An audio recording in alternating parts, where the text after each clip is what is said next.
What's up guys, Lifting here. In this video I just want to talk to you about what build I am doing for Bestiary. I started out with a Wildstrike slash Molten Strike Berserker, and I wanted to try out the new Berserker degen mechanic, the rage mechanic, and then it was also simply just the ascendancy that gave by far the most damage, but I'll show you that in just a bit. I'm using the Brutus lead sprinklers because the lead sprinkler weapon is insanely cheap this league due to bestiary crafting. So there's a lot of availability, I guess. And the way that works is that the more strength you have, the more fire damage you will deal with that weapon. So the cool thing about this type of build is stacking tons and tons of strength, and then that applies to your Wildstrike and your Molten Strike, which I then scale almost purely via elemental damage. I use my Wildstrike in a 4-link for just general clear. I feel it feels a little better than Molten Strike for clearing and such. And it also means that when I then have to go up against a single target, then I don't have to swap some gems back and forth. Normally, if you want to use Molten Strike for clearing, you would use it together with Ancestral Call, for instance. And you don't want to do that for single target unless you do some kind of weird positioning with your aiming on the ground, then it can work, but I don't really like that. So Molten Strike, that's the main setup. That's my single target setup. That's where the 6-link goes, and then a 4-link for Wildstrike. And so if we take a look on the Ascendancy choice, I went with the Pain Reaver first to get life and mana leech. Then I went with Aspect of Carnage for, of course, a massive boost to your damage. And then Crave the Slaughter for that rage mechanic. And in case you don't know, rage can stack up to 50 times, and you gain 1 attack damage per 1 rage, 1 attack speed per 2 rage, and 1% increased movement speed per 5 rage. So in total, 10% movement speed, 20% attack speed, and then of course 50% increased attack damage. And then if you pick up Rite of Ruin, then these things are doubled. However, it also comes with the downside of you lose 1% or 0.1% of your maximum life per second per 1 rage. So the more rage you have, the more life you're also degenning. And with Rite of Ruin, this is doubled. So the 0.1 down here becomes a 0.2 for that. And that's actually, it's a lot of degen, and it's kind of hard to deal with. If you look at my net life regen here, it says a minus 118. That, however, is when I am also using Blood Rage. So if I'm not using Blood Rage, I can sustain it and it's all good. And it's of course only when I have 50 Rage activated. But the way I then deal with that is either to to accept that this small amount of degen here, this is easy, you can deal with that. It can be a little frustrating if you're doing some boss fights where there is a break in between the phases where you can't attack anything or leech anything, but it's definitely manageable and not a big deal. You can also just take out Blood Rage for that fight, for instance. But the way you otherwise deal with it is simply by having life regen. And I, for instance, have a note here I think I may pick up eventually. It reduces it a little further, but notes such as combat stamina into this, and where is it? Warrior's Blood, Golem's Blood, and also the life regen per endurance charge here is kind of useful. Sanctity and so forth. Those are the ones you really rely on to mitigate that incoming amounts of degen, while also trying to get some regen on your items, for instance. In my case, I'm using the Meginord's Steel Gauntlets. They give me 2% life regen when you have 400 strength at a minimum.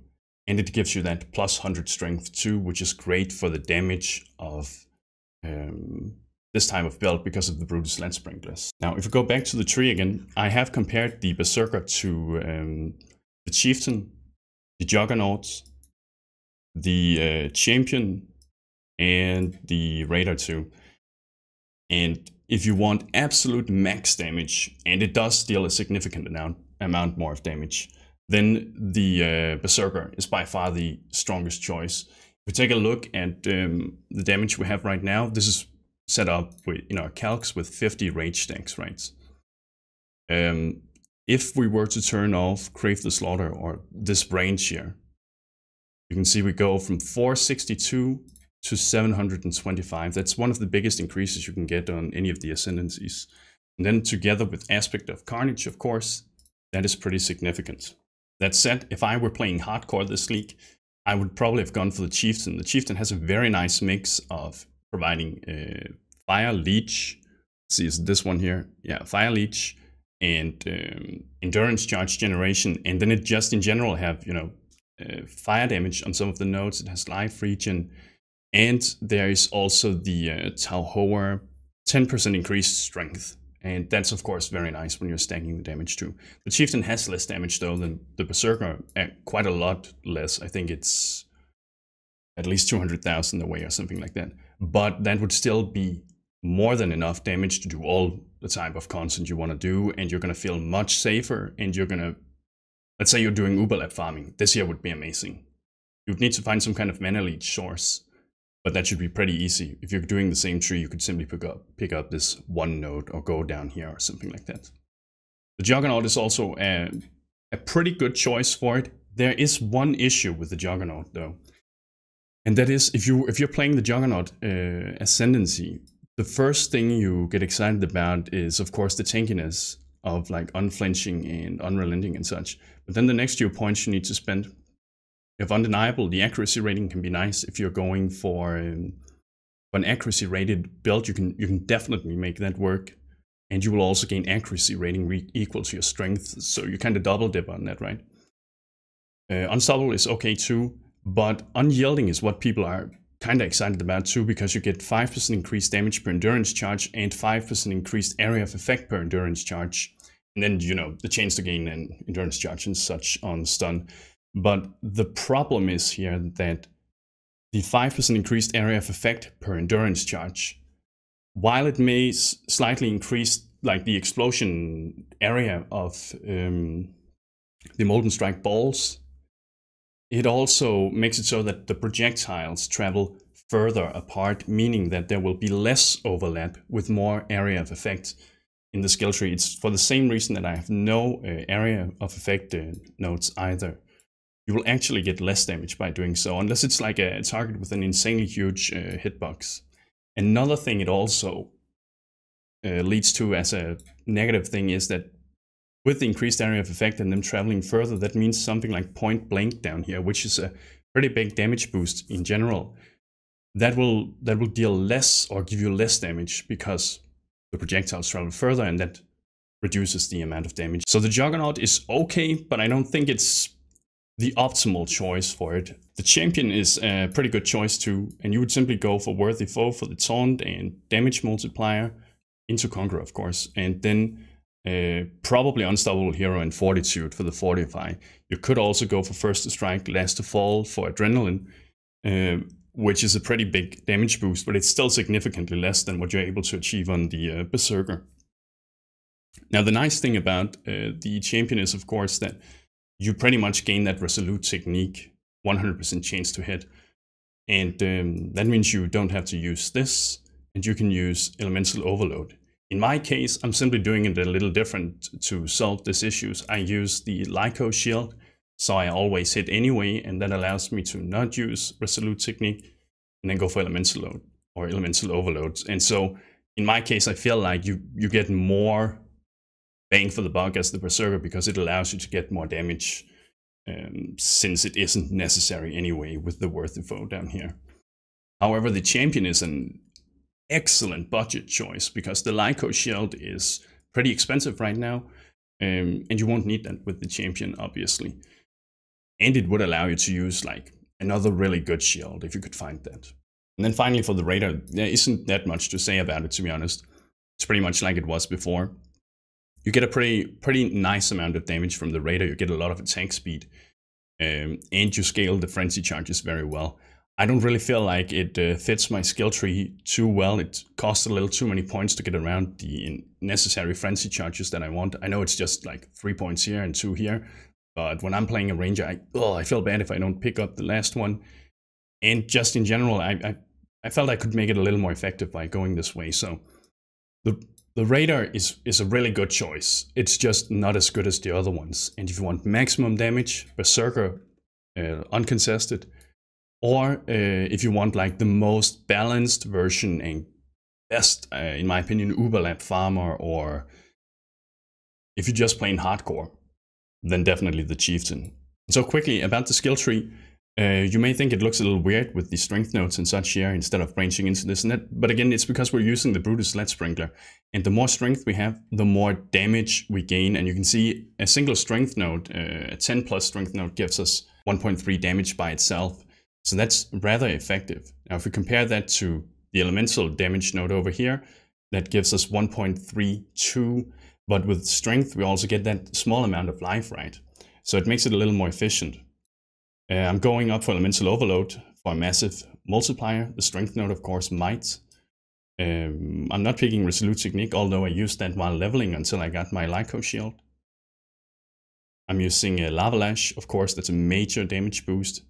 Iron Grip is pretty effective too in itself.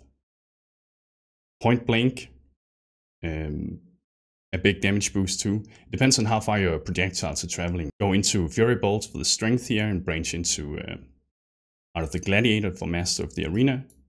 Another Beef node. Primeval Force for some nice LA scaling, and then finally Herbalism. It was a pretty interesting skill tree to design because it's kind of all over the place. Like you're all the way up here and you go all the way down here. But that's because it gets a little awkward sometimes when you have to get Point Blank and you want to get Iron Grip. And you want to make sure you get the most effective strength nodes while you're doing it. But I think this is going to be the skill tree I go with. I may do a few changes, but I think this is going to be the one that I will be eventually be using. Now, since this is not the full guide or anything like that, I just wanted to show you guys what it is that I'm playing and my rationale for doing it. But let's quickly go over the items I'm using. Brutus Lead Sprinkler, stack strength. There's no point in dual wielding anymore. They've made it so that the fire damage is local now to the weapon rather than global. I'm using the Lyco shield so we can always hit. Black Sun Crest for scaling strength, 15% increased strength here if you get the good roll. Belly of the Beast is really good for this year because the 40% increased maximum life works so very well with all the flat life we get from scaling strength. And you can see our total amount of strength here amounts to something like 1080. I think it'll actually go a little higher with the stuff that I'll be able to find. Meganords for that region and strength. And then just, you know, opal rings, heavy belt for strength. And then the Wiseoak, that's a very, very big damage boost too, if you can set it up, as you can see. Serious Promise, it's an okay choice. It's not mandatory, but it works. Wildfire Jewels for your Molten Strike. And that's kind of like the gist of it. This is what I'm playing right now, and I like it so far. And in the coming days, I will upload some gameplay material of the build doing some high-level bosses or something like that. When doing the Berserker, it's kind of like a glass cannon type of setup, even though you get a ton of life. Or I'm expecting to get around 8,000 life eventually. That's quite a lot without a combs, right? But it still feels a little glass cannon-y because of the degen and of course aspect of carnage that you have to mitigate. So again, if you're new to the game or if you don't care about having the absolute most damage, go for the Chieftain instead. Guys, I'll upload some gameplay in a couple of days, and if it turns out to be as successful as I'd like, I'll also make a full guide for it too. But for now, you can refer to this as your template to follow at least. I don't think too much is going to change, but I'm gonna try and explain it a little better in a guide, I think, if it turns out to be successful. If not, this is it. Thank you for watching, and bros, do you even nerd?